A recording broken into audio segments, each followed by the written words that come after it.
And we're back. This is Hook and Ladder. This is, what do we call this? This is bowl game recap and so much more. So yeah, New Year's 6 bowl games, national championship playoff games. Give the recap of what went on. Man, I was bad in my bowl picks this year. Like first week, those first maybe 15 bowl games, I think I went 14-1. And then I went maybe like 2-12 the rest of the way. It was bad. Well, a lot of the games we sat here last time and when you did our bowl preview, some of the games I was picking out was dead wrong. Dead wrong. Well, let's get started. In the Goodyear Cotton Bowl Classic, Missouri knocked off Ohio State 14-3. I picked Ohio State to win this game. I thought with the quarterback they had and the weapons they had, they were going to be just a little bit too much for Missouri. I knew Missouri's a solid program, solid on both lines of scrimmages. Got some good wideouts, got a decent QB, got an excellent running back. I thought it'd be a hard-fought game, but I thought the depth of Ohio State would, in the skill positions, would eventually overcome. Travion Henderson was going to play in the game. We kind of got late word confirmation that Marvin Harrison was out, but in Julian Fleming also in the transfer portal. But I never thought Harrison was going to play. But I thought this game was going to go a little different, and then the quarterback for Ohio State going down early on when he did, I thought completely changed the game. Pretty much made them one-dimensional, I thought, already. He goes down, they're completely one-dimensional. And got to give credit to Ohio State's defense, though. They came to play as did Missouri's. But Ohio State's defense kept Missouri in check pretty much the whole game until the end. It was kind of a back and forth, kind of seesaw of punts. It was Pat McAfee would love this game.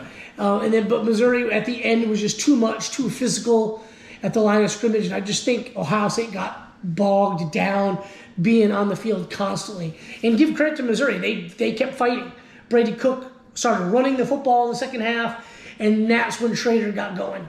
And they just, this is a huge win for Eli. Huge win for that Missouri program. They got a good recruiting class coming in. They've landed a handful of top players in the portal. And they're looking to build on this. I don't know. I didn't look at the final rankings. I think we might do that later. But got to think they're at least number 6 in the country. And Ohio State, though, let's keep on this one. Massive disappointment. They lost to Michigan, and then they lose in the New Year's 6 bowl game, which I believe they still consider the Cotton Bowl New Year's 6. Yeah, I know everyone say about Ryan Day. I'm never for 1 second think he should be let go. I know the Ohio State fans are rabid, just like a lot of the other fan bases, and they want him gone because he can't beat Michigan. The dude has you in contention every year. Let it alone. Until you start losing 3 or 4 games in a year consecutively, then you can fire him. But right now, he's fine. They're landing guys in the portal. They are getting top recruiting classes. Yes, they lost some guys. I don't think the NIL for them is where it needs to be. But, they lost some guys on the defensive line of scrimmage that I thought would really help them moving forward. But this is a disappointment for them. And you're going to have a lot of the big-name guys going pro. They'll reload like they always do. But I think Ohio State, if they don't have a big season next year, then Ryan Day could be in trouble. Moving right along. The Tony the Tiger Sun Bowl, Oregon State versus Notre Dame. Notre Dame dominated this game 40-8. Not opt-outs. Yeah, I kind of thought this would happen. I just thought what Notre Dame has on their roster is going to be much better than what Oregon State had on their roster. No DJ for Oregon State. He's in the portal. I think he's going to Florida State, which I found it interesting. It was him and Cam Ward. Both of the Pac-12 North guys were just saying either portal or NFL. Cam Ward went around, looked at the options in the portal, said I'm going to the NFL. DJ went around, looked at the options in the portal, looked at the options in the NFL, and said, all right, I'm going to stick around in college one more year. He's at Florida State, which I think can only help him. I didn't watch a lot of this game. I was basically watching the next one we're going to talk about, but I did see some highlights. Notre Dame looked good. Big win for Marcus Freeman. We've seen this before. A team that's not super, a team ranked in the top 20, not ridiculously talented, plays kind of a meaningless bowl game, wins that bowl game, and then the next season you see them fighting for a top 10, top 5 type of finish. So we'll see what happens next year for Notre Dame. Moving right along, in the Tax Slayer Gator Bowl, Clemson knocked off Kentucky 38-35. Kentucky looked really good early on. They were throwing the football, they were running the football. I still don't think Devin Leary is all that good, although he did throw for 306. But he didn't look good when they needed him the most. There were some costly turnovers in the fourth quarter that led Clemson to get back into it.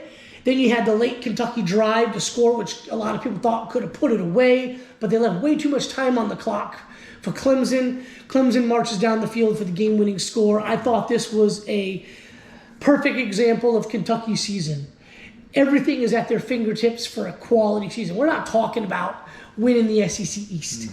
We're not talking about, maybe second in the SEC East, having a great season by their standards, which nothing wrong with that. They let this game slip away. They what was it they say, snatched defeat from the jaws of victory kind of deal. They had this game in hand and could not convert for the win. There were multiple times on Clemson's last drive where they just kept playing prevent defense and just letting them march down the field. What the heck's the kid's name? Running back for Clemson. Will Shipley went out with an injury on a huge kickoff return. I don't know what happened to him. I didn't really see. It's been a week or so now. I didn't really see the updates too much on Will, see how he's doing. But he's out. And yet it doesn't really matter. They let Clemson come back and, got to give credit to Clemson and Dabo. Multiple times this game, they were down and out, and they kept fighting. And they had a bad season, second bad season in a row, but ended up winning the bowl game, finished number 22 in the country. Hats off to Clemson. They basically salvaged their season and made it respectable after winning a bunch of games at the end of the season to make it look a lot better than it was. And week 1 next year, Georgia. Yep. And was that game played at Mercedes-Benz or is it in Charlotte again? I believe it's in Mercedes-Benz. I think it is too. They were in Charlotte 2 years ago, and now the back half of that series is going to be the Mercedes-Benz Dome. Yep. They've got a good team, but I mean they're not as elite as they were when Dabo was winning titles. Well, the portal is such a big factor, and he's got to get in the game. Yep, he's not doing that. That's definitely hurting them. I think their recruiting classes have taken a hit as Georgia has lifted itself up. Tennessee's lifted itself up. Florida State's lifted itself up. Miami's playing the NIL game. It's not as attractive buying as kids. Exactly. Moving right along, AutoZone Liberty Bowl. Memphis knocked off Iowa State 36-26. Watching this? I picked Iowa State to win this game. Didn't watch any of this, and not really surprised at the outcome considering my bowl record. Second half of bowl season. Yeah. Moving right along, Georgia knocked off Florida State in dominant fashion in Orange Bowl, 63-3. This game, all right. So I felt bad for Florida State. So I'm watching the game, and it's what's like 45-3 at the half. Florida State had a ton of opt-outs. Florida State had 2 defensive linemen. One of them was all ACC, All-American defensive lineman. Those 2 guys went through pregame walkthroughs with pads. Came out of the tunnel in just the jersey. It's like, come on, dude. Like, you went out there for pregame. You went through practices all bowl week, went through pregame, and then looking around the stadium, looking at Georgia's guys, being like, we got a lot of opt-outs. They got none. And then said, you know what? Screw it. I'm opting out 20 minutes before kickoff. So I felt bad for them when it was 45-3. The more I watch this game, watch Georgia's second string, third string, fourth string walk-on guys moving down the field on them. And they were moving down the field on basically Florida State's backups, like second and third string guys. And I'm thinking, even if Florida State was completely full strength, this game would be close. Right. But Georgia probably still wins by 10, 13 points, easy.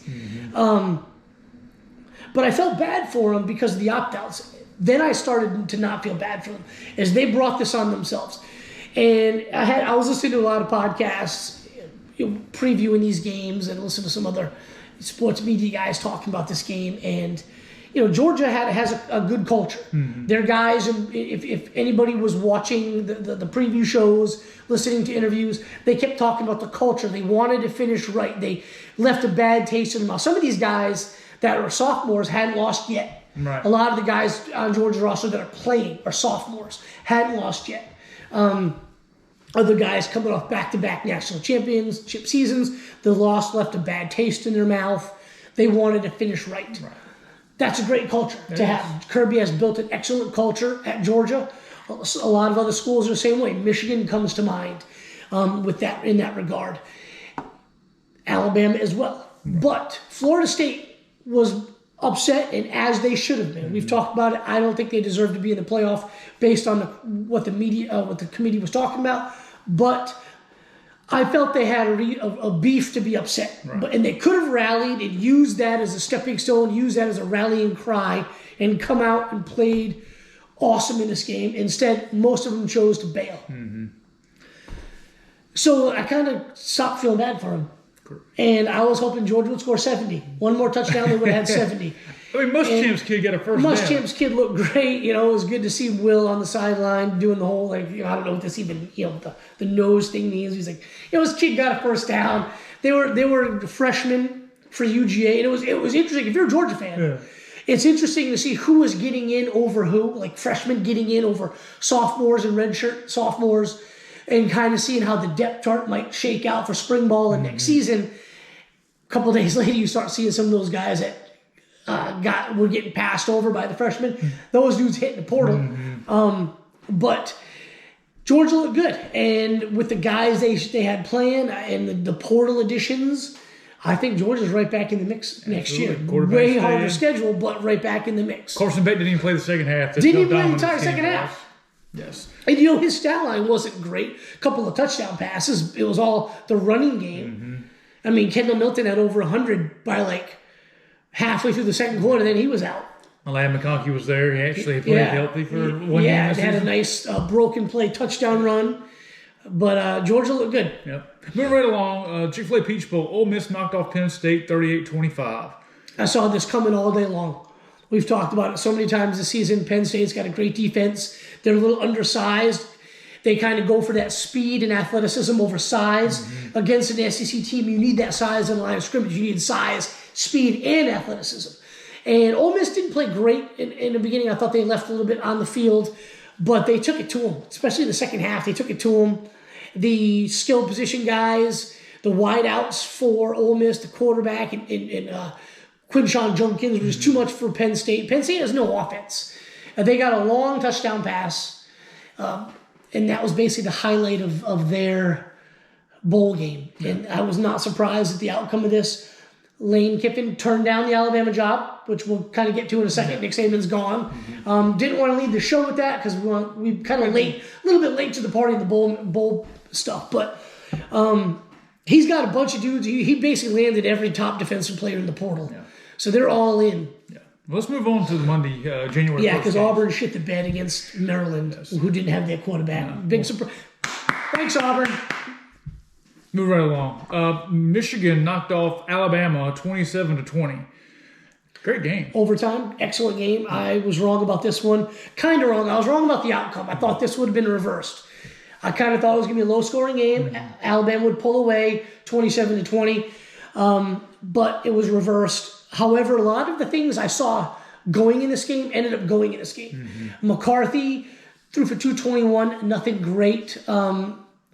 No big rushing attack by Michigan. It was kind of by committee. Didn't see as much J.J. McCarthy runs I thought we would. He wasn't crisp most of the game. Really weren't hitting those crossing patterns like I thought might be open. Right. But I didn't think their tight end would get open against Caleb Downs. I didn't think their wide receivers would get open against Alabama's DBs. And for the most part, that rang true with the exception of a handful of plays. One of them was a touchdown play on a crossing pattern. But I didn't really expect Michigan's defense to have the kind of dominance it did. One thing Michigan has that Georgia didn't in the SEC championship game is an elite defensive line play. Georgia had 5 sacks in the total in the entire game. I think all by linebackers. Michigan had 5 sacks in the first half alone. But yet they still weren't winning by much. It was kind of one of those games like second and third quarter.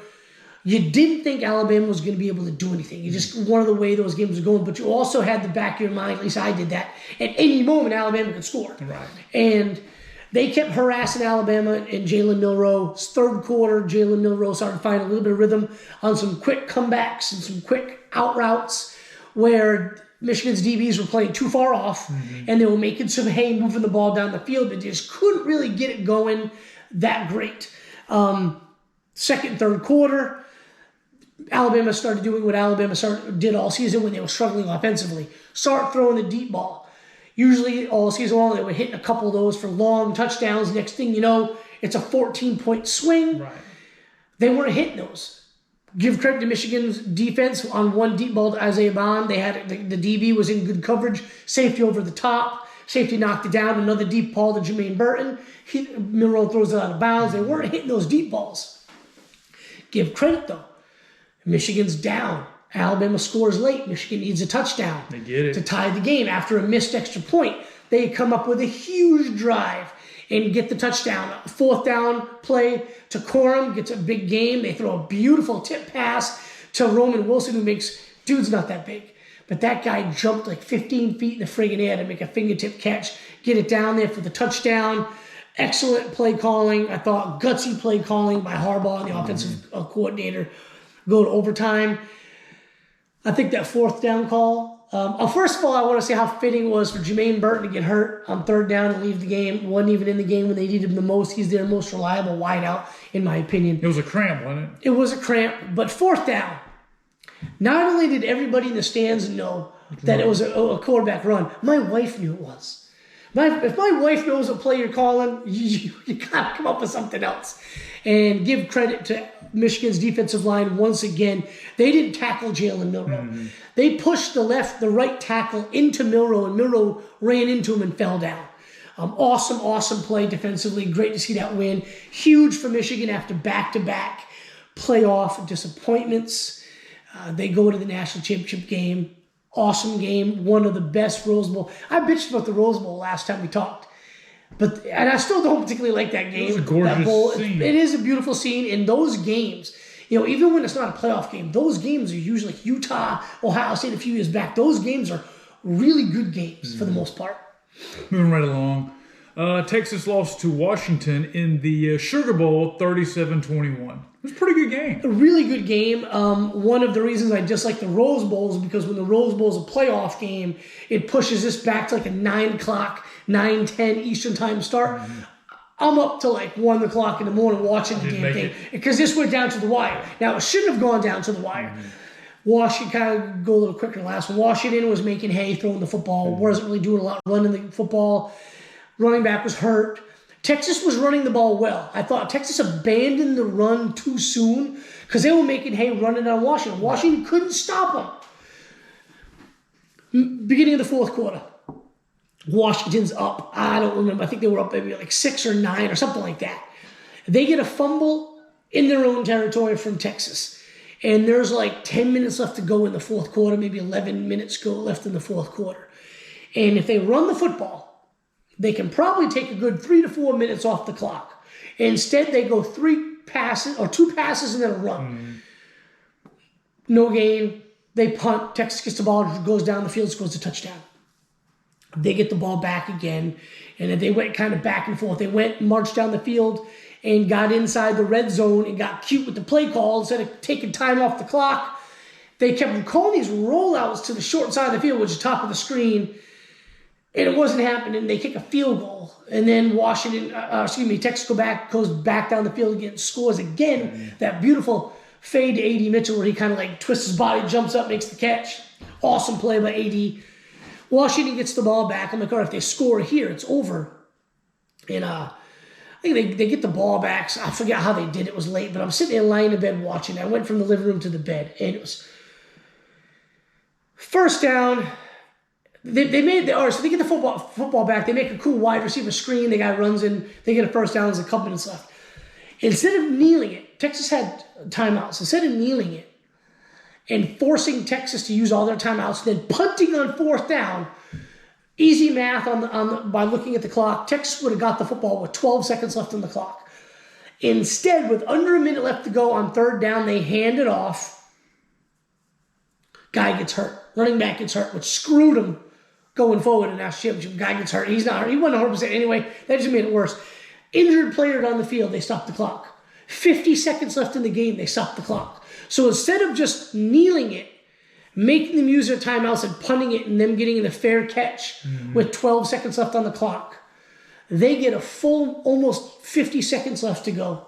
and they march all the way down the field, and on a fade to the end zone, A.D. Mitchell, DB knocks out of his hand.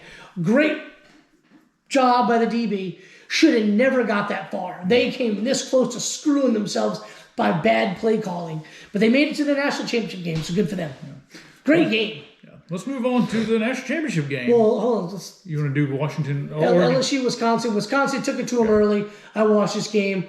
LSU's skill position guys eventually kind of took over. Mm-hmm. They're not good. Like, their defense, they fight everybody. They got to do something on defense because they're too talented. They've got too many talented players to be this bad defensively. Tennessee looked good. I saw that coming from a mile away as well. Everyone's like, yeah, but Iowa's got a great defense. Yeah, they do. They have not faced something like what Tennessee, the style of offense they will bring in.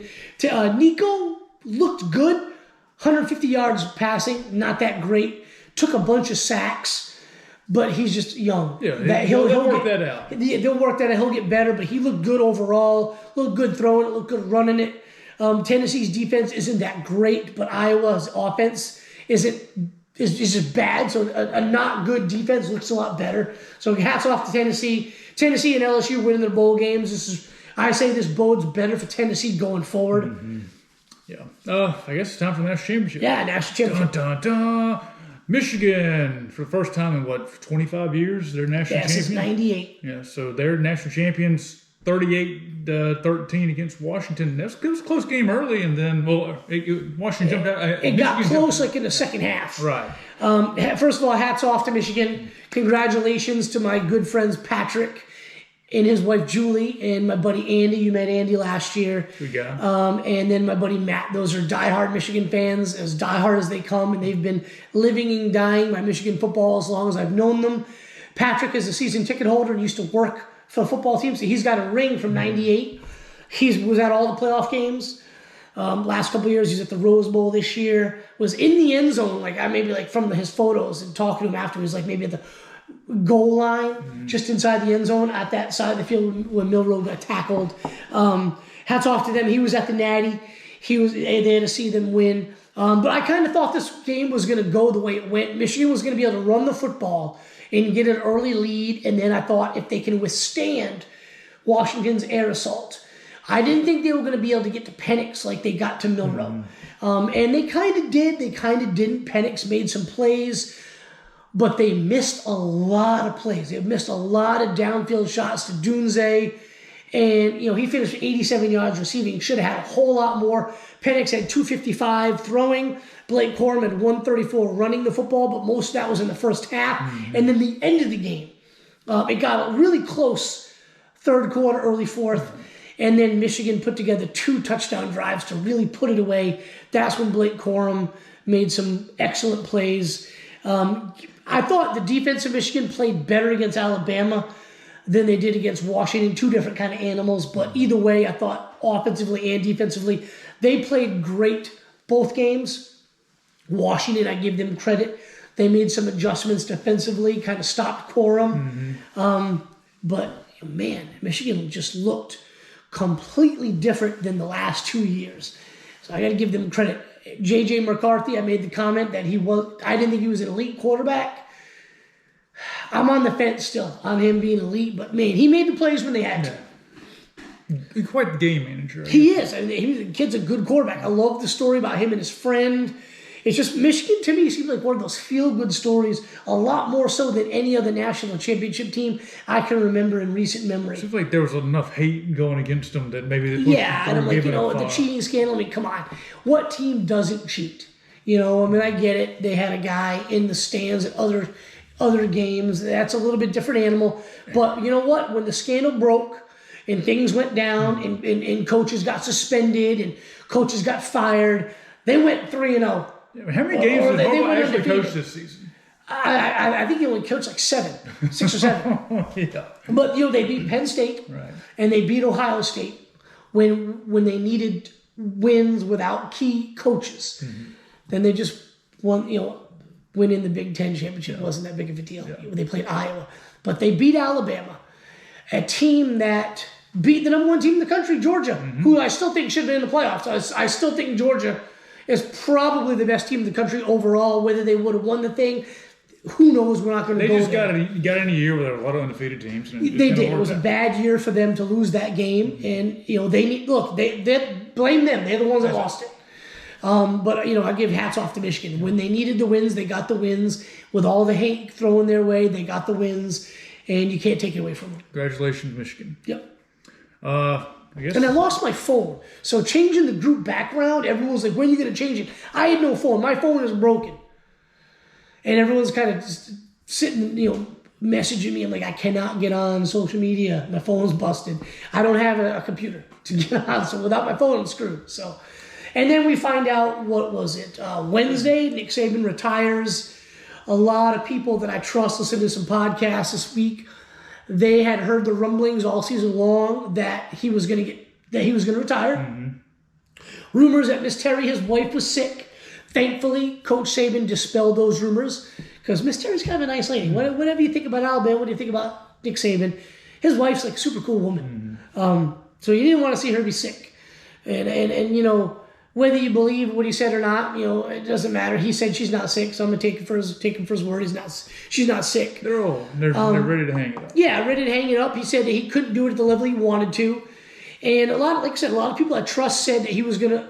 There were rumblings about it. There were rumblings of the week of the SEC championship. Mm-hmm. Everyone points to the pregame meeting with him and Kirby prior to that game, and Kirby might have known. Well, then there's some people that say, well, they couldn't have known because they should have a coach in place. And it looked like for the first few days it was Dan Lanning. Mm-hmm. And then Dan Lanning kind of, whether he was really offered and turned it down, who knows. There were rumors that Mike Norvell was offered and he turned it down. There were rumors that Lane Kiffin, there's a recording of Lane Kiffin talking to Jimmy Sexton, the agent, who's the agent of all these guys, turning the job down, saying how great he has at Ole Miss, all his transfers coming in. Who knows if that's a legit conversation from this week or not? Could be AI for all we know. Exactly. Who knows? But Washington coach Kalen DeBoer does he have time? Gets the job. I don't think he does, but everywhere he's gone, he's won. Like they gave his record in the last handful of years as a coach, and it's Nick Saban like. Mm-hmm. Excuse me. Dude's hardly lost. I think he's a good coach. He's got a very good offensive philosophy. He's going to get the kind of guys in that he wants. He's got some really talented guys already on campus. Mm-hmm. There's been a couple of guys at the portal. There's been an extremely talented wide receiver that just decommitted. Mm-hmm. That's going to happen. But some of these guys are going to stick around and put up some crazy numbers offensively. It's Alabama. Yeah, and he's going to get guys. Excuse me. So now, he's a good coach. Low-hanging fruit, he's not from the South. We saw how that went with Auburn, hiring a very good coach in Brian Harsin. Mm-hmm. It didn't work. That doesn't mean this is not going to work. I thought Brian Harsin was an excellent football coach. When all that crap went out that he was like cheating and stuff, some players said he's a good coach.